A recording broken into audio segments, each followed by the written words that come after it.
어느 날 또리란 친구가 엄마를 요란하게 불렀습니다. 엄마! 제가 놀라운 것을 발견했어요. 뭘 놀라운 걸 발견했니? 엄마 있잖아요. 신문이나 인터넷 기사나 다른 여러 광고들을 여러 소식들을 보아도 유명한 사람이 죽었다는 내용은 있는데 유명한 사람이 태어났다는 내용은 없어요. 그게 왜 놀라운 소식이니? 사람이 태어날 때는 유명하지 않지만 그 사람이 지나면서 그 사람의 행동에 따라서 유명해지게 된다는 거잖아요. 그러니까 나도 아직은 유명하지 않지만 앞으로는 유명하게 될 수 있다는 거잖아요 라고 이야기를 했습니다. 사랑하는 중동부 친구들, 이 땅에 유명한 사람의 자녀가 태어났다는 이야기는 있는데 유명한 사람이 태어났다는 이야기는 없어요. 그런데 죽을 때는 어떤 사람은 무명의 사람으로 끝나고 어떤 사람은 유명한 사람으로 되어 있는 거예요. 어떻게 그렇게 될까요? 이유는 간단하죠. 사람은 누구나 태어날 땐 똑같이 응애 이러면서 연약한 아기로 태어나지만 사는 동안에 어떤 것을 선택하고 어떻게 행동하느냐에 따라서 많은 것들이 달라지기 때문이에요. 그래서 실존주의 철학자 장폴 사르트르라는 사람은 이런 이야기를 했습니다. 인생은 B와 D 사이의 C다. B, C, D죠. 인생은 B와 D 사이의 C다라고 이야기를 했습니다. B는요, birth, 탄생을 얘기하고요. D는요, death, 죽음을 이야기하고요. C는 choice, 선택을 이야기합니다. 태어나서 죽을 때까지 어떤 선택을 하느냐에 따라서 인생의 질이 달라진다는 내용이에요. 이런 사람은 이런 선택을 하고 이런 행동을 해서 이런 사람이 되고, 저 사람은 저런 선택을 해서 저런 사람이 되고, 그 사람은 그런 선택을 해서 그런 사람이 된다고요. 어떤 선택을 하고 어떤 행동을 하느냐에 따라서 평범한 사람이 되기도 하고 비범한 사람이 되기도 합니다. 오늘 성경 이야기로 들어가 볼게요. 처음에는 평범한 사람이었는데 나중에는 비범한 사람이 된 이야기가 오늘 등장합니다. 오늘 말씀은 예수님께서 십자가에서 달려 돌아가시고 3일 만에 부활하신 이후에 40일 동안 제자들과 함께 지내시다가 감람산이라는 산에서 하늘로 승천하는 장면이에요. 예수님께서 이 하늘로 올라가실 때 감람산에 500명이나 되는 사람들이 모여 있었어요. 예수님께서는 이렇게 하늘로 올라가시면서 그 모였던 사람들에게 명령을 하셨습니다. 그게 사도행전 1장 4절 말씀인데요. 다 같이 한 목소리로 읽겠습니다. 시작. 그들에게 분부하여 이르시되 예루살렘을 떠나지 말고 내게서 들은 바 아버지께서 약속하신 성령을 기다리라. 예수님께서는요, 이 제자들에게 먼저 예루살렘을 떠나지 말고 약속하신 성령을 기다려라 라고 말씀하셨어요. 여기서 잠깐, 이 당시에 예루살렘은 어떤 곳이었을까요? 예루살렘은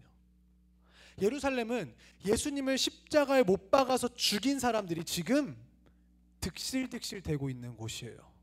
예루살렘은 예수님을 따르는 곳에는, 또 따르는 사람들에게는요, 위험한 장소고 위험한 곳이었던 거죠. 그런데 이 위험한 선택을 한 사람들이 있었습니다. 예수님을 십자가에 못 박아서 죽인 사람들이 득실득실거리고 있는 예루살렘에서 한두 명이 모여서 기도하는 게 아니라 조용히 기도하고, 한두 명 모여서 기도하는 게 아니라 100명이 넘는 사람들이 한 집에 모여서 하루도 아니고 이틀도 아니고 3일도 아니고 여러 날을 성령님이 오시기를 기다리면서 기도하는 건 간단한 일이 아니에요. 그냥 예루살렘 떠나지 말고 성령을 기다리라 하셨네, 그래서 모였구나, 이렇게 해석할 게 아니라는 거죠. 이 행동은요, 죽기로 작정한 선택이에요.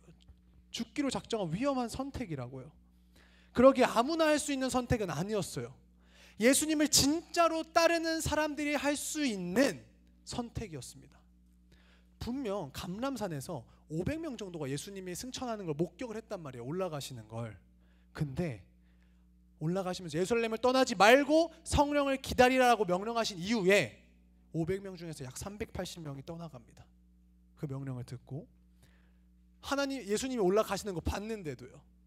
그리고 약 120명의 정도의 사람들이 모여서 성령님을 기다리면서 기도하기 시작해요. 기도하기로 선택한 것이죠.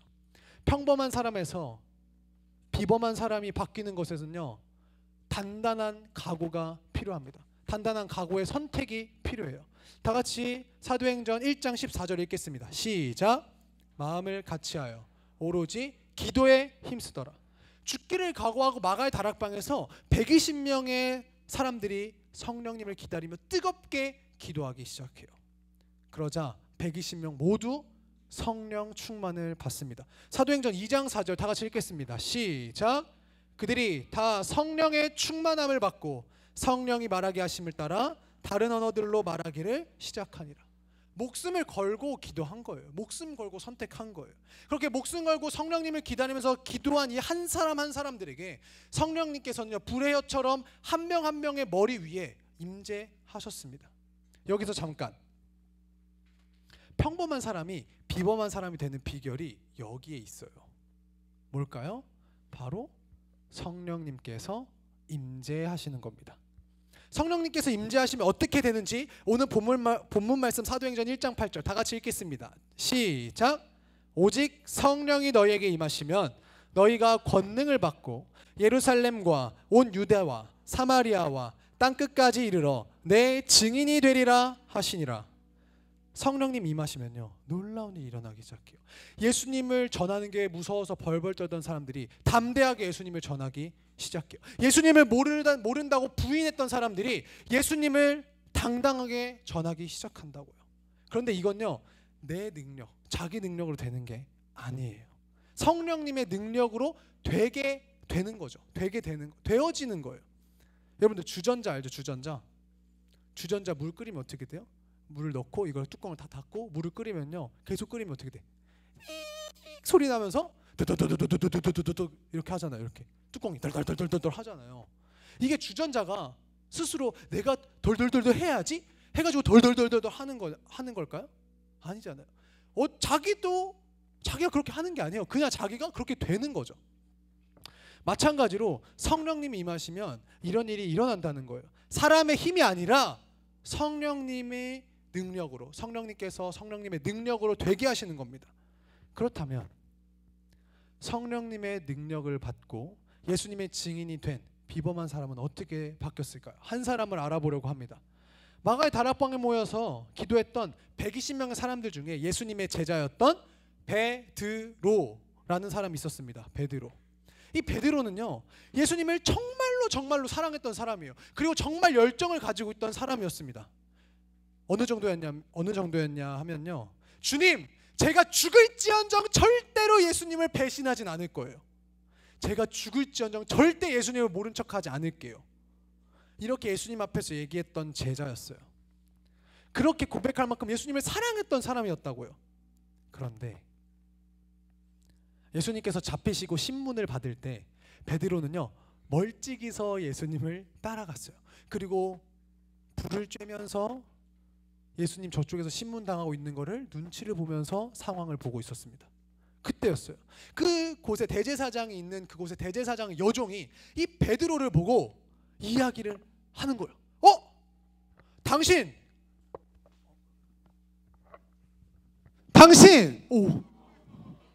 잠이 홀쩍 깼죠? 당신 예수 아는 사람 아니야? 이렇게 얘기하는 거예요.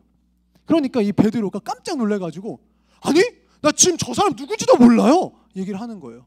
베드로가, 주님, 저는 목숨을 잃을지언정 죽을지언정 예수님 배신하지 않을 거예요 했던 사람이, 너 예수 알잖아.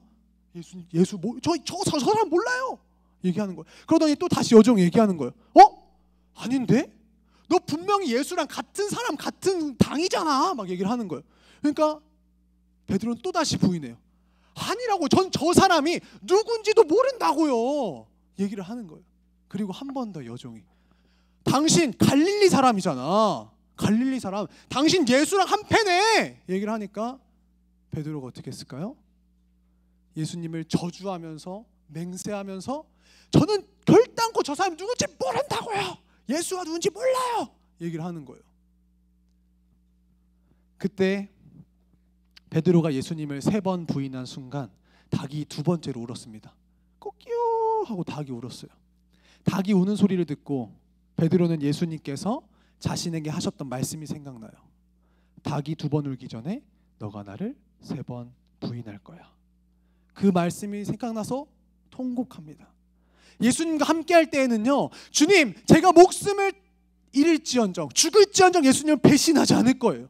목숨을 걸고 고백했던 이 베드로. 그러나 베드로의 이 삶은요, 정작 예수님이 잡혀서 끌려가실 때 멀리서 바라봤고 예수님을 저주하고 부인할 수밖에 없는 연약한 부족한 사람이었어요. 그러나 예수님께서 승천하시면서 명령하셨죠. 예루살렘에 남아서 성령을 기다려라, 기도해라. 베드로는 그 말씀에 120명의 사람들과 함께 순종해서 기도하기 시작해요. 성령님이 임재할 때까지 기도하는 거예요. 그랬더니 어떻게 됐다고요? 베드로가 성령 충만하게 됐습니다. 예수님께서 베드로와 육체로 같이 함께 하셨고 하늘로 올라가신 이후에는 성령님을 통해서 예수님과 함께 하신다는 사실을 느끼게 된 거예요. 이전에는요, 베드로는요, 죽음이 겁났어요. 예수님을 저주하면서 부인했어요. 죽음이 겁나서. 근데 성령님의 임재를 체험한 베드로는요, 성령 충만하게 되자 담대하게 예수님을 전하기 시작하는 사람이 되었습니다. 증인이 되었어요. 이제 증인이 된 예수님은요, 예수님을 전할 때 다른 사람들 협박하기 시작해요. 대놓고 전하니까, 야, 너 앞으로 예수에 대해서 전하지 마. 예수에 대해서 가르치지도 말고 언급하지도 마. 언급하는 순간 너는 깜빵이야. 가서 매질 당할 거야. 그리고 너는 죽을 거야. 절대 전하지 마 라고 얘기했습니다. 협박했죠. 그런 사람들 앞에서 성령 충만한 베드로는 쫄지 않았어요. 너희 말을 듣는 게 옳을까? 하나님 말씀을 듣는 게 옳을까? 라고 반박하면서 담대하게 예수 그리스도에 대해서 증인의 삶을 살아갑니다. 그러다가 결국 순교하게 되죠. 예수님을 믿다가 전하다가 잡혀서 죽게 됩니다. 사랑하는 중등부 친구들, 베드로가 성령 충만하기 전에 삶을 보면요, 우리들의 삶을 보는 것 같아요. 예수님과 함께 있을 때는 베드로가 제가 죽을지언정 예수님 배신하지 않을 거예요. 담대하게 선포했던 베드로. 그러나 죽음 앞에서 예수님을 부인했던 것처럼 우리들도 교회에선 담대하게 선포하고 있진 않나요? 저는 예수님을 믿습니다. 담대하게 선포해요. 수련회 가서도 울면서 막 기도하고 예배 합격. 예배가 예배되게 해야지. 막 다짐하면서 소감문에도 쓰고 내 목숨이 아깝지 않아요. 막 이런 다짐들도 했어요. 증인의 삶을 살겠다고 선포하면서 다짐도 했다고요. 근데 여러분들 현실 앞에서는 어떤가요? 급식실에서 밥 먹기 전에 기도하는 것조차 부끄러워하고 있지는 않나요? 친구들에게 나 예수님 믿어, 나 교회 다녀 라고 말하는 것을 밝히는 것조차 부끄러워하고 있지는 않나요? 여러분들의 이러한 상태에 머물러 있을 건가요?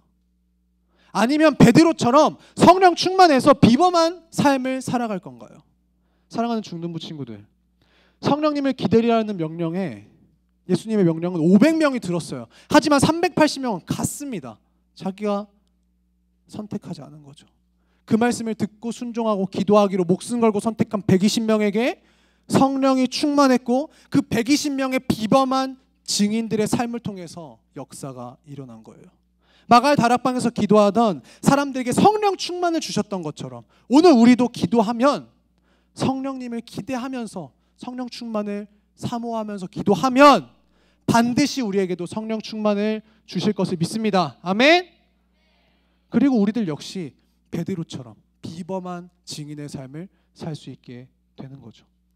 그렇다면 비범한 증인의 삶은 어떤 삶일까요? 꼭 베드로처럼 3,000명씩 5,000명씩 전도해야 비범한 사람일까요? 아니죠. 그저 그리스도인으로서 예수님 자리답게 예수님을 전하는 모든 순간, 그게 증인의 삶인 거예요. 증인의 삶 자체가 비범한 거라고요. 다른 특별한 인생이 비범한 인생이 아니라 예수 그리스도를 전하는 인생이 비범한 인생이라고요.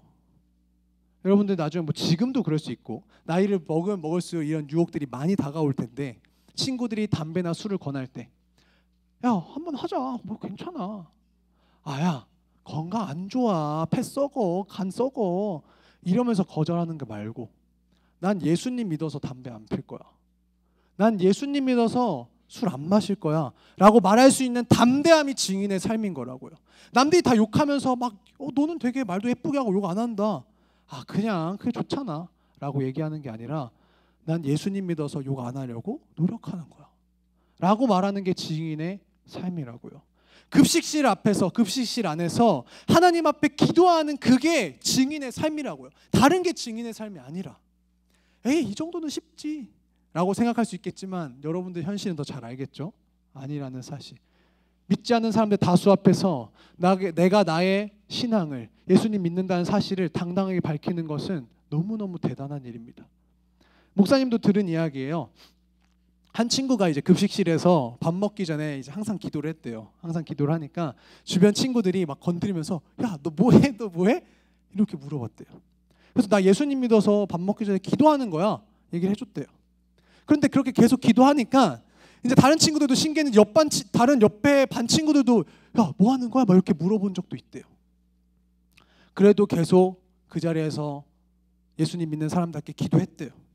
그러니까 또 어떤 날은 어떤 친구가 와서 야, 나도 옛날에 교회 다녔는데 혹시 좋은 성경 구절 하나만 추천해 주라. 이렇게 얘기하는 친구도 있었대요. 여러분들, 이 친구가 이렇게 살기까지 얼마나 많은 고민들과 노력들이 있었을지, 얼마나 기도했을지 행동을 보면 알 수 있습니다. 여러분들 더 잘 알겠죠? 정말 학교에서, 학원에서, 친구 관계 속에서 증인의 삶을 살아가는 게 쉽지 않다는 건 여러분들이 더 잘 알 거예요. 그렇기 때문에 우리는 기도하고 성령 충만해야 된다는 겁니다. 우리의 힘으로 할 수 있는 게 아니거든요. 한번 따라해 보겠습니다. 내가 아니라 성령님이 하십니다. 한 번 더요. 내가 아니라 성령님이 하십니다. 우리의 힘으로가 아니라 성령님이 임하시면 성령님의 권능을 받고 그 힘으로 증인의 삶을 살 수 있는 겁니다. 사랑하는 중등부 친구들, 말씀을 정리해 볼게요. 사람은 누구나 평범한 사람으로 태어납니다. 그러나 죽을 때는 두 분류의 사람이 되는 것 같아요. 평범하게 태어나서 평범하게 죽는 사람, 평범하게 태어나서 비범하게 죽는 사람. 중등부 친구들, 우리는 다 같이 평범한 사람으로 태어났습니다. 그래서 지금 평범하게 다 같이 중등부에 다니고 있습니다. 그러나 시간이 지나면 우리들의 모습은 달라질 거예요. 계속 평범하게 살다가 죽는 사람이 있을 거고요. 지금은 평범하지만 나중에는 비범한 사람으로 바뀌는 사람이 있을 거예요. 목사님의 바람은 우리 모든 중등부 친구들이 지금은 모두 평범하지만 나중에는 모두 비범한 사람들이 되기를 바라요. 다시 따라해 보겠습니다. 나는 평범하게 태어났지만 비범한 사람이 될 거야. 나는 무명의 사람으로 태어났지만 유명한 사람이 될 거야. 최고로 비범한 사람은요, 생명의 예수님을 전하는 사람입니다.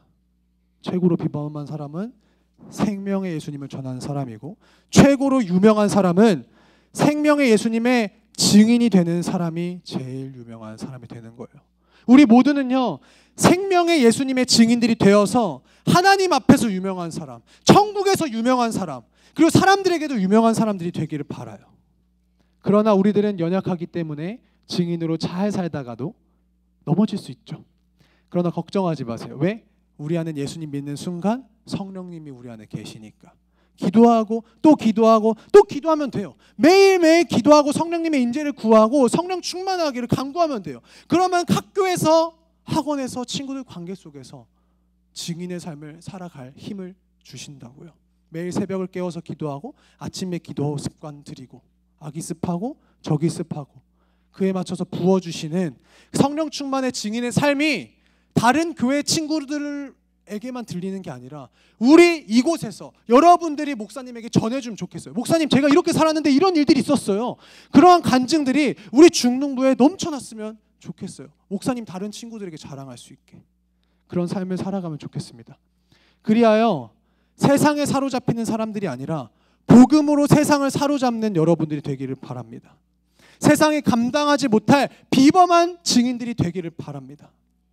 예수님을 드러내는 삶, 예수님을 전하는 인생, 그 삶이 증인의 삶이고 그 인생이 비범한 인생이고 그게 바로 유명한 사람입니다.